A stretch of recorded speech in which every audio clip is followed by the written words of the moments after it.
Two 9-year-old girls went out to play one Thursday afternoon in Brighton. They never came back home. Their bodies was discovered the next day, hidden in a makeshift den in the park they weren't supposed to go near. The suspect name was a man called Russell Bishop.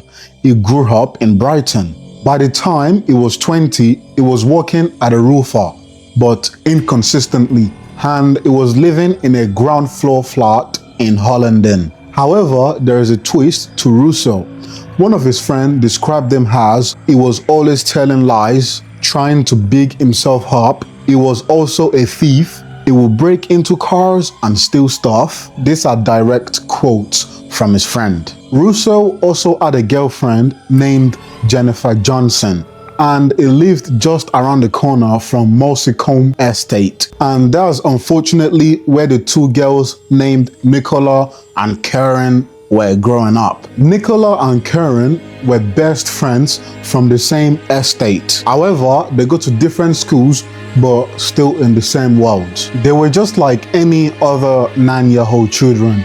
They roller skate and they wander around after school, and even they pushed the limit on how far they were allowed to go. Nicola's father had one firm rule: stay out of the wild park. He would even tell her the bogeyman lived there, half a joke, but it is entirely serious. On the 9th of October 1986, Nicola's mother saw the two girls playing outside around 5 o'clock. Unfortunately, this will be the last time she ever see the two of them. That same day, Russell actually went to Nicola's house and he was asking for a lodger. Nicola told him to go away and called Russell's girlfriend, basically swear words. Bishop actually took that very personally. By 6:30 in that evening, the girls were spotted near a parade of shops on Lewis Road, and someone saw them and told them to go home.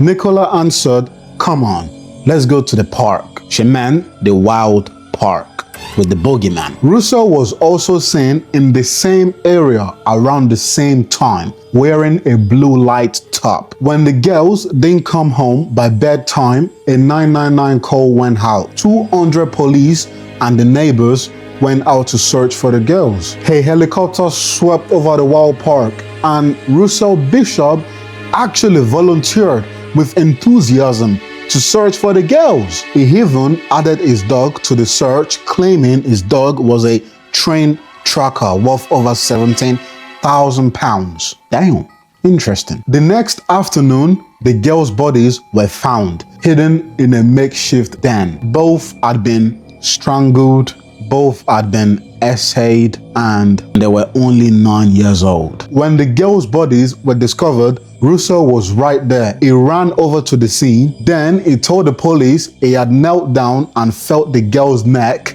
for a pulse. But isn't it a strange thing to volunteer an explanation for evidence no one has mentioned yet? In fact, one of the officers that was present said Russo hadn't even gone close enough, let alone touch them. So the detectives started questioning him to examine his alibis, but he just kept making shit up. Like, for example, he said, "Oh, I want to see my girlfriend," but then he bought cannabis instead. So the officers were like, "All right, this guy is bullshitting us." Then they arrested him. He was basically building a story around the evidence, not before the evidence. So on the 31st of October 1986, Russo was arrested for murder. He was then taken to Lewis Crown Court on December 1987. And after 2 hours of deliberation, the jury acquitted Russo of all charges. What followed was reckoning, not for him, but for everyone who handled his case. So, quick story. The forensic team haven't recorded the girl's temperature, which meant Russo's alibi could not be properly challenged. The hand marks on the girl's necks were never measured, and the blood on the girl's clothing was never analyzed. However, they found a blue top that was discarded